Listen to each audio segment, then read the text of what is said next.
श्रीराम समर्थ गोपाल कृष्ण भगवान की जय। ओवी क्रमांक 248। देखे कामना अभिभूत होऊनी कर्मे आचरत, ते केवळ भोगी चित्त देऊनिया। कामना म्हणजे इच्छा, अपेक्षा, कल्पना आणि अभिभूत होणे म्हणजे व्यापणे।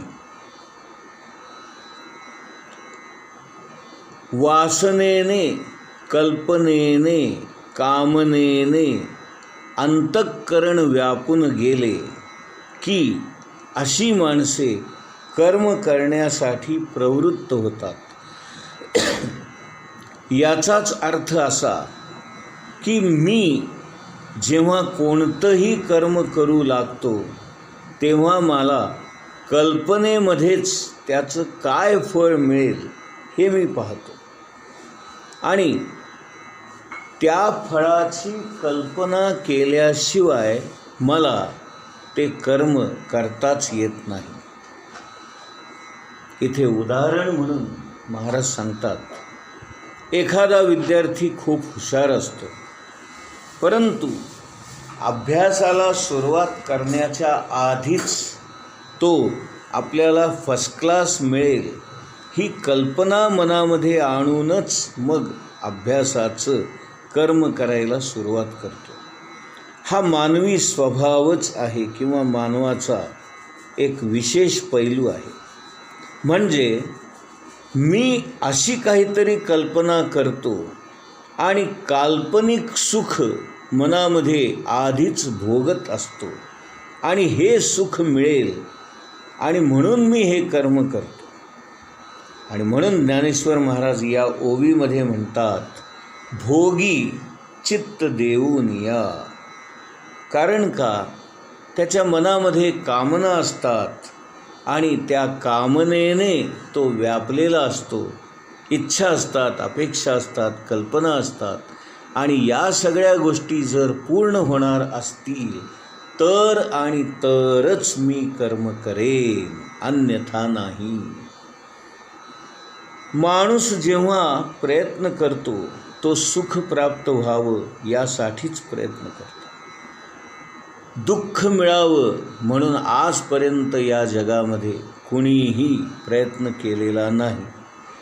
मामासाहेब दांडेकर एक फार सुंदर उदाहरण देतात। समजा एखाद्या बाईला 3-4 मुलं असतील तर त्यातला एखादा मरू दे म्हणजे मला मुलगा मेल्याचं दुःख काय असतं हे कळेल, अशी अपेक्षा कधीतरी ती करेल का?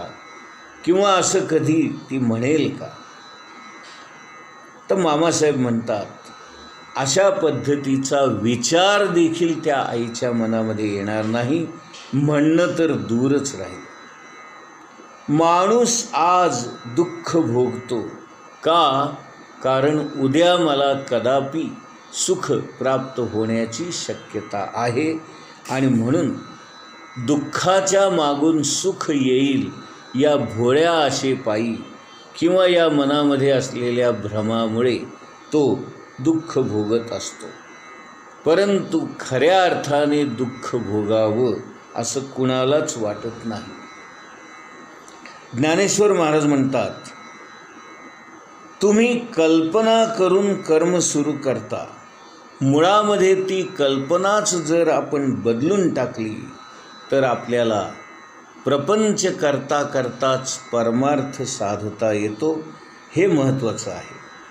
कारण या कर्मामुळे मला जे काही सुख मिळेल ही जी अपेक्षा किंवा कल्पना आपण करतो ती मुळात कल्पना आणि अपेक्षा ही खरी नाही। तर या कर्मानी मी सुख भोगायला प्राप्त होईन, पात्र होईन या कल्पनेने कर्म करतो। अन्यथा मनुष्य साधन तरी का बरं करेल? कारण साधन करणं हे सुद्धा एक प्रकारचं कर्मच आहे। नामस्मरण करणं हे सुद्धा एक प्रकारचं कर्मच आहे। परंतु हे कर्म करताना देखील आपल्या मनामध्ये या साधनाने काहीतरी मला सुख प्राप्त होईल अशी अपेक्षा किंवा अशी बुद्धी आपण ठेवतो. परंतु मी केलेल्या कर्मामुळे मला आत्मसुख मिळावं, आत्मज्ञान प्राप्त व्हावं, आत्मदर्शन घडावं अशी बुद्धी ठेवणं यालाच सद्बुद्धी म्हणतात किंवा यालाच परमार्थ असं म्हणतात. आज जी आपली विषय वासनांच्या मागे धावणारी बुद्धी ती सगळी काढून घेऊन आपण जर तीच बुद्धी भगवंताकडे वळवली आणि आज जे आपण सुखप्राप्तीसाठी धडपड करतो आहोत, प्रापंचिक सुख किंवा सांसारिक सुखप्राप्तीसाठी जी काही धडपड करतो आहोत, तीच धडपड जर आपण आत्मसुख मिळावं यासाठी केली तर याच प्रपंचामध्ये राहून याच देहाने कर्म करून आपल्याला परमार्थ साधता येतो. हे ज्ञानेश्वर महाराजांना सांगायचं. पुढची ओवी 249. क्रियाविशेषे बहुते न लोपिती विधीते निपुण होऊन धर्माते अनुष्ठिती. हे लोक अनेक प्रकारची अनुष्ठाने करतात, विधियुक्त करतात, पद्धतशीर करतात आणि शेवटपर्यंत पार पाडतात. त्यांना अत्यंत दक्षतेने कर्मकांड करावं लागतं. यज्ञ करणं ही फार गुंतागुंतीची व्यवस्था आहे.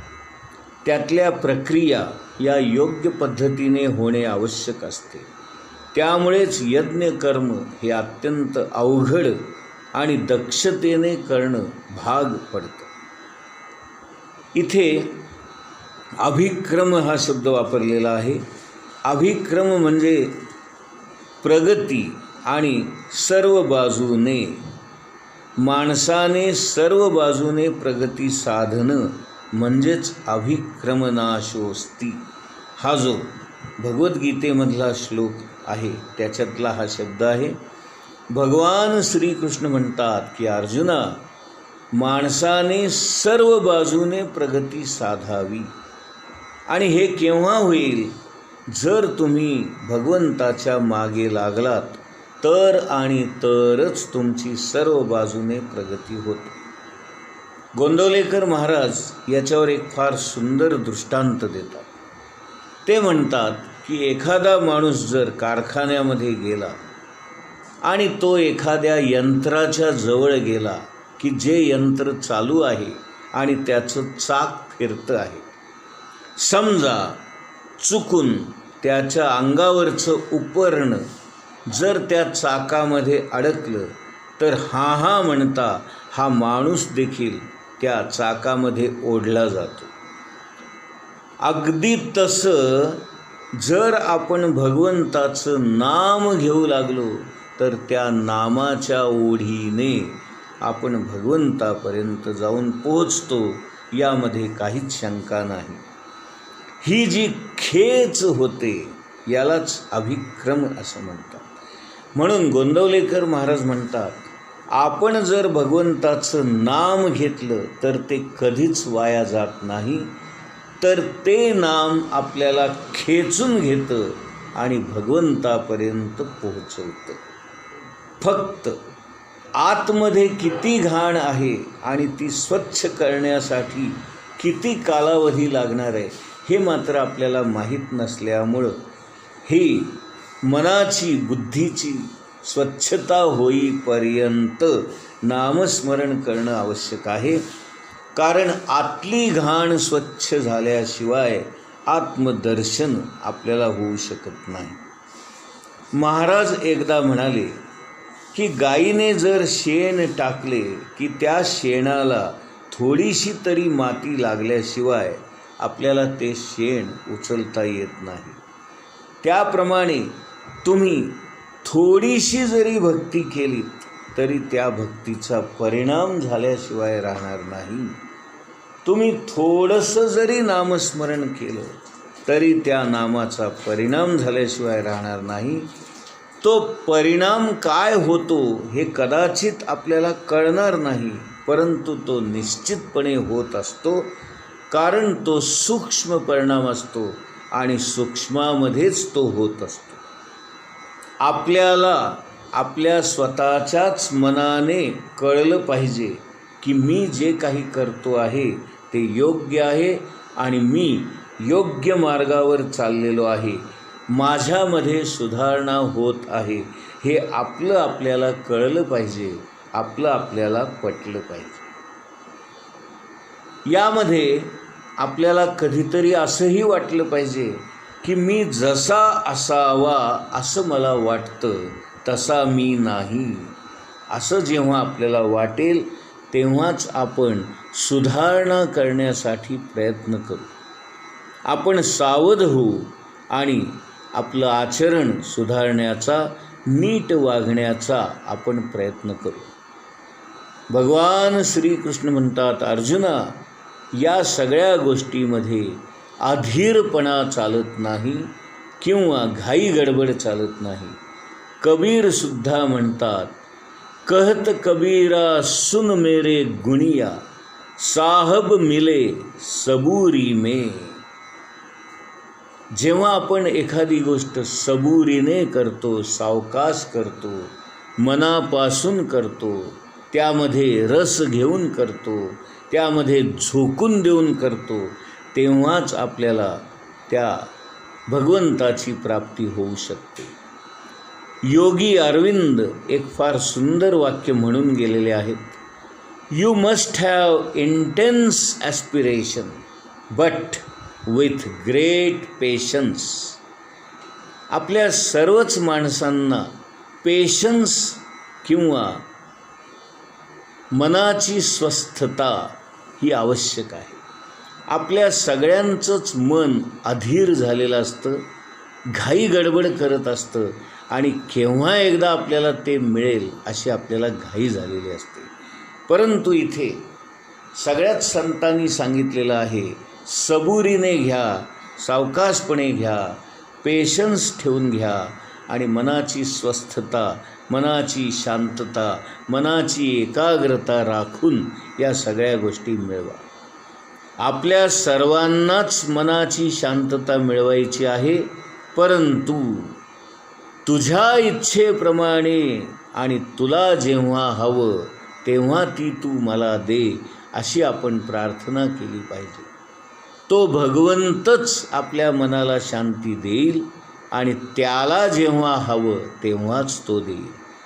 आपण नाम घेऊ लागलो की थोड्याच दिवसामध्ये आपला सामान्य माणसाचा साधू कसा बरे होईल, त्याला काही कालावधी जाणं आवश्यक आहे. काहींना थोड्या काळामध्ये प्रगती साधता येते, काहींना अनेक वर्ष लागतात, काहींना अनेक जन्मसुद्धा लागतात. हे का?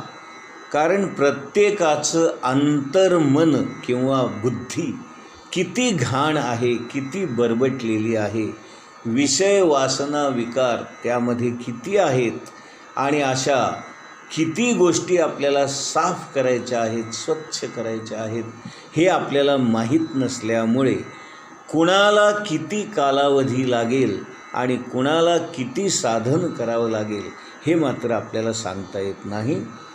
परंतु नामस्मरण जर आपण सातत्याने करत गेलो तर मनाची आणि बुद्धीची ही घाण हळूहळू स्वच्छ होऊ लागते आणि अशा स्वच्छ झालेल्या, शुद्ध झालेल्या, पवित्र झालेल्या अंतर्मनामध्ये, बुद्धीमध्येच भगवंताचा वास होतो. आणि तुकाराम महाराजांनी म्हटल्याप्रमाणे देह देवाचे मंदिर, आत आत्मा परमेश्वर. आपल्याला त्या आत्म्याने, परमेश्वराने आपल्या देहामध्ये वास करून राहावं असं वाटत असेल तर आपला देह शुद्ध, स्वच्छ, पवित्र कसा होईल, आपलं मन शुद्ध, स्वच्छ, पवित्र कसं होईल, आपली बुद्धी शुद्ध, स्वच्छ, पवित्र कशी होईल, याची आपण विशेष खबरदारी घेतली पाहिजे. गोंदवलेकर महाराज म्हणतात, तुम्ही काहीही नाही केलं तरी चालेल, पण साधन करत असताना आचरण मात्र आपण सुधारलं पाहिजे. आपलं आचरण चांगलंच असलं पाहिजे आणि आचरण शुद्धता आपण जपली पाहिजे. तर आणि तरच साधन केल्याचा काही ना काही परिणाम किंवा काहीतरी लाभ आपल्याला होईल. अन्यथा आपण केलेलं साधन वाया जाईल. आणि म्हणून इथे सगळेच संत सांगतात की साधन करा, त्याचबरोबर साधन शुचिता जपली पाहिजे, आचरण शुद्धता सांभाळली पाहिजे आणि नीतिमत्तेने वागलं पाहिजे. आपण इतरांचं मन न दुखवता, कुणालाही आपल्यापासून त्रास न होईल असं आपण वागलं पाहिजे. आणि यातच परमार्थाचं खरं मर्म सामावलेलं आहे. गोपाल कृष्ण भगवान की जय.